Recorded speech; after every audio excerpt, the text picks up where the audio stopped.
kata yaum itu bermakna periode dalam satu siklus tertentu. Nah, mari kita lihat. Assalamualaikum warahmatullahi wabarakatuh. Alhamdulillah teman-teman, kita sudah sampai kepada episode yang ke-168 ya. Nah, sekarang kita membahas, sebelum kita membahas yang lain ya, di video TikTok yang membahas tadabbur Al-Quran secara urut ini. Nah, pada periode ini, pada episode ini kita akan membahas dulu istilah atau kata yang sering kita baca di dalam Al-Quran, yaitu kata yaum. Nah, selama ini kan kita memahami kata yaum itu kita terjemahkan dengan hari, dengan masa. Nah, selama ini yang kita pahami ya kan, yang biasa kita terjemahkan. Nah, sebenarnya secara umum ya kata yaum ini atau ayam di dalam bentuk jamaknya ini merujuk pada makna periode dalam satu siklus dengan interval tertentu. Nah, ini arti dari makna umum daripada kata yaum. Jadi himpunan yaum itu maknanya pasti dia merujuk pada periode dalam satu siklus dengan interval tertentu. Nah, oleh sebab itu kata yaum di dalam dalam bahasa Indonesia, nah itu kan kita terjemahkan sebagai hari. Artinya apa? Artinya ada interval waktu dalam siklus, dalam rentang waktu tertentu yang dalam hal ini yaitu waktu selama 24 jam berdasarkan hitungan kita sebagai manusia di dunia ini. Nah, ini kita sebut sebagai kita terjemahkanlah sebagai hari. Jadi ini yang secara umum dapat kita pahami. Nah, penggunaan kata yaum dalam makna apa yang kita bahas ini penggunaan kata dalam bentuk tunggalnya, penggunaan kata yaum itu kan dapat kita lihat misalnya di surah Al-Hud ayat 77, di mana ketika malaikat mendatangi kota tempat tinggal Nabi Lut. Nah, kemudian ketika Nabi Lut itu melihat ada malaikat yang datang dalam bentuk yang sangat ganteng. Nah, malaikat ini merasa resah, merasa gelisah karena dia tahu bahwa masyarakatnya suka melecehkan sesama jenis. Nah, oleh sebab itulah dia Nabi Lut mengatakan haza yaum asib. Jadi ini periode ini adanya siklus, adanya dia di mana dia merasa sangat sempit, sangat gawat, sangat kritis gitu. Kenapa? Ya karena Nabi Lut tahu bahwa pasti umatnya nanti akan membuat masalah, sedangkan yang datang ini adalah malaikat. Nah, bayangin kan, mau malaikat aja dilecehkan gitu. Nah, oleh sebab itu dia mengatakan di dalam Al-Quran haza yaum asib. Jadi ini hari periode inilah yang paling periode yang gawat katanya. Nah, di sini artinya apa? Yaum di sini artinya periode pada saat datangnya malaikat itu, di mana Nabi Lut tahu nanti pasti malaikat yang ganteng itu, yang berbentuk manusia, berbentuk bashar itu dilihat oleh kaumnya. Dan ayat-ayat selanjutnya kan kita tahu kan, di mana kaumnya beramai-ramai mengejar malaikat itu dan akan dilecehkan. Nah, ini kata yaum penggunaannya di dalam Al-Quran dengan kata tunggal. Nah, yaum dengan kata jamak yang disebut ayam itu dapat kita lihat misalnya di surah Al-Haqqah ayat 6 ayat 7 di mana kita tahu umat Nabi Hud itu kan diserang oleh angin topan yang sangat dingin selama 7 hari 8 malam. Nah, selama 7 hari 8 malam. Nah, ini disebut juga di dalam Al-Quran sab'a lail. Jadi tujuh malam sab'a lail, 7 malam, wasamaniyah ayam, dan 8 hari. Jadi di sini menggunakan kata jamak. Nah, ini dapat kita lihat ini kan, dapat kita lihat di sini adanya periode tertentu selama 8 samania ayam tadi, selama 8 hari. Tapi kalau malamnya periode malamnya hanya dihitung, nah itu hanya 7 malam, lail. Bagaimana biasa kita naik kapal kan, berapa lama ditempuh itu dari Surabaya ke ini, 2 malam 3 hari, atau 3 hari 2 malam gitu kan. Nah, ini makna kata yaum yang sering kita terjemahkan sebagai hari. Nah, dengan pemahaman-pemahaman itulah, artinya dengan pemahaman-pemahaman bahwa yaum itu adalah periode dalam interval tertentu. Nah, ketika kita membaca ayat-ayat Al-Quran yang menggunakan atau ada berisi kata yaum, kita sudah memiliki abstraksi, kita sudah memiliki suatu wawasan di mana yang dimaksud di sini adalah adanya suatu periode, suatu siklus. Nah, misalnya kalau kita lihat di surah Al-Kahfi ayat 47. Di situ dikatakan wa yauma nusayyirul ard. Nah, jadi pada periode ketika bukan nusayyirul ard ya, nusayyirul jibal. Nah, jadi di situ dikatakan bahwa wa yauma nusayyirul jibal. Jadi periode di mana Allah memperjalankan gunung-gunung. Jadi yang dimaksud di sini adanya suatu periode peristiwa nanti di mana gunung-gunung ini akan bergerak, akan berubah, di mana nanti kita akan melihat bahwa bumi itu datar. Nah, barizah itu bumi akan kita lihat datar. Di sini digunakan kata yaum. Nah, demikian juga kalau kita lihat di surah Al-Kahf. Di surah Al-Kahf ayat 44.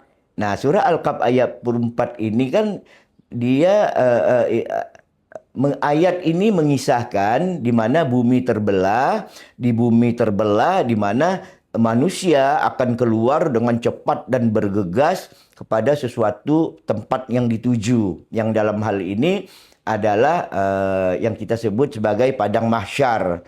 Nah, di dalam Al-Quran di situ juga dikatakan dengan menggunakan istilah yaum, artinya periode-periode di mana bumi ini terbelah, di mana muncullah kehidupan-kehidupan baru yang kemudian berkumpul pada suatu tempat. Nah, jadi di sana dikatakan kalau dalam bahasanya yauma tasyaqqaqal ard. Jadi di mana bumi-bumi itu terbelah bagi mereka, anhum sira'an. Jadi mereka itu bergegas dengan cepat. Nah, ini bukan terjadi pada satu hari dalam makna kita, tapi adanya siklus, adanya periode di mana peristiwa itu terjadi. Nah, demikian juga misalnya di surah Al-Ma'rij ayat 43. Nah, di mana dikatakan Allah mengeluarkan manusia dari kubur menuju ke suatu tempat dengan bergegas. Nah, itu juga dikatakan yauma yakhrujuna minal ajdas, pada periode di mana mereka akan dikeluarkan dari ajdas. Artinya ajdas itu tempat yang ada di bumi yang bukan kubur yang sekarang ini, makanya dia tidak disebut kubur kan. Nah, dia disebut ajdas. Ajdas adalah tempat di bumi yang dimana tempatnya nanti akan keluarlah makhluk-makhluk yang akan dibangkitkan kembali dalam bentuk apa? Dalam bentuk siraan. Dia bergegas, dia berlari, dia menuju suatu tempat yang selama ini kita sebut dengan padang mahsyar. Nah, ini yang kita inilah yang perlu kita pahami kalau kita melihat kata yang mengandung kata yaum. Nah, misalnya la uqsimu yaumil qiyamah. Nah, di situ kan aku bersumpah pada periode kiamat. Artinya periode pada adanya penilaian-penilaian nanti setelah alam ini diganti dengan alam yang lain. Nah, ini contoh-contoh ya. Contoh-contoh ayat-ayat yang mengandung kata yaum. Nah, di mana kata yaum ini kita pahami sebagai adanya suatu periode dalam siklus tertentu, dalam interval tertentu. Nah, ini disebut dengan yaum.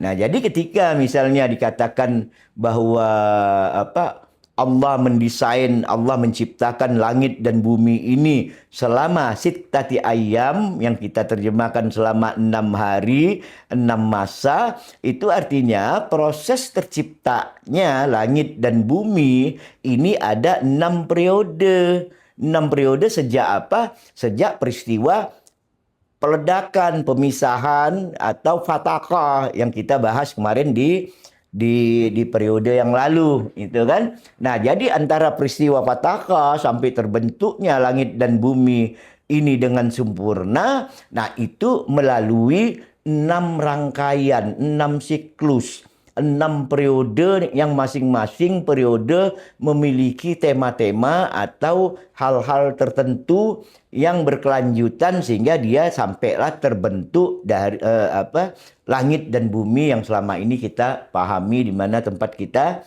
tinggal. Nah, ini jadi bukan 6 hari atau kalau dulu-dulu kan kita katakan ya Allah itu menciptakan 6 hari loh, kok bisa cepat? Biasa kan kita lagi kecil-kecil kan diajar kan? Nah, diajar. Ya Allah dengan kun fayakunnya bisa aja mengucapkan kun fayakun. Nah, alam ini ada. Nah, ini yaum. Ini penggunaan kata yaum. Nah, dalam makna atau pengertian yaum ini juga kita dapat memahami ayat-ayat yang menyatakan ada istilah-istilah yang kadang-kadang rancu, atau yang kadang-kadang dijadikan alasan bahwa ada pertentangan di dalam Al-Quran. Nah, ayat apa itu? Nah, itu ayat di Al-Hajj 47 dan Al-Ma'arij ayat 4. Nah, di Al-Hajj ayat 47 itu kan Allah menyatakan satu periode di sisi Tuhan seperti 1000 tahun dalam perhitunganmu. Ya kan? Nah, wa inna yauman inda rabbika. Jadi di satu periode di sisi Tuhan itu ka'alfisana, seperti 1000 tahun. Seperti 1000 tahun mimma ta'uddun. Jadi seperti 1000 tahun di dalam perhitungan kamu. Nah, ini kita memahami, oh berarti satu hari sama di sisi Allah sama dengan 1000 tahun dalam perhitungan kita. Nah, tapi ketika kita melihat lagi ayat Al-Ma'arij ayat 4, nah di sana Allah katakan itu malaikat ta'rujul malaikatu warruh. Nah, malaikat dan roh ini kembali kepada menuju Allah itu fiyaum, dalam sehari, kana miqdaruhu, yang dalam miqdar kita itu yang itu adalah 50.000 tahun. Nah, di sini dikatakan hamsina alfasana. Nah, di sini dikatakan bahwa yang kadarnya sehari dalam hitungan Allah fi yaumim itu kana miqdaruhu yang kadarnya adalah 50.000 tahun. Nah, di sini ada perbedaan. Kalau kita baca sepintas lalu kan, berarti di sini ada perbedaan di mana di surah Al-Ma'arij ayat surah Hajj ayat 47. Di sana Allah mengatakan satu periode di sisi Tuhan seperti 1000 tahun dalam perhitunganmu. Nah, sedangkan di surah Al-Ma'arij ayat 4 Allah katakan malaikat itu bolak-balik menuju Allah fi yaum dalam satu hari itu kana miqdaruhu yang kadarnya hamsina alfasana. Jadi yang kadarnya 50.000 tahun. Nah, disinilah sering kita kita mendiskusikannya. Kok bisa ayat 47 Allah mengatakan satu hari itu setara dengan 1000 tahun, sedangkan di surah Al-Ma'arij ayat 4 itu dikatakan satu hari yang miqdaruhu, dia tidak dikatakan tidak dikatakan dalam hitungan ya. Nah, tapi dia katakan dalam kadar, nanti kita bahas yang dikatakan miqdaruhu, yang kadarnya hamsina alfasana, yang kadarnya 50.000 tahun. Nah, disinilah yang sering adanya perbedaan atau penafsiran kita, bagaimana menafsirkan ayat ini atau bagaimana memahami ayat ini, di mana satu ayat Allah mengatakan sehari itu sama dengan, biasa kita sebut itu kan, sehari sama dengan sehari bagi Allah 1000 tahun bagi kita. Nah, di ayat lain Allah mengatakan sehari bagi Allah 50.000 tahun bagi kita. Nah, ini pasti adalah dua tema yang berbeda. Nah, nanti bagaimana memahami kedua ayat ini yang seolah-olah bertentangan ini. Nah, ini akan kita bahas nanti di episode berikutnya. Nah, semoga apa yang saya sampaikan ini kita sudah memiliki wawasan-wawasan yang semakin bertambah. Insya Allah dia akan berturut terus. Nah, jadi bagi yang siapa yang belum mengikuti, mari kita sama-sama mendiskusikan hal-hal yang tak pernah kita diskusikan, kita memikirkan hal-hal yang tak pernah kita pikirkan, kita mempertanyakan hal-hal yang tak pernah kita pertanyakan. Nah, disinilah tempat kita saling berkomunikasi untuk mencari makna-makna yang sesuai dengan tanda kutip apa kata Tuhan. Bukan hanya sekedar yang selama ini kita lakukan, hanya kita mengikuti, semata-mata mengikuti kata orang. Sebab apa? Sebab kata orang yang bertentangan dengan kata Tuhan, nah ini yang jadi masalah. Nah, oleh sebab itu mari kita sama-sama di Tadabbur Institute ini, di video TikTok ini, kita sama-sama saling berargumen, tapi dengan satu syarat, menggunakan syarat-syarat, kriteria-kriteria dan aturan-aturan yang disampaikan Allah di dalam Al-Quran, bukan menurut sekedar pendapat orang. Saya kira demikian. Assalamualaikum warahmatullahi wabarakatuh.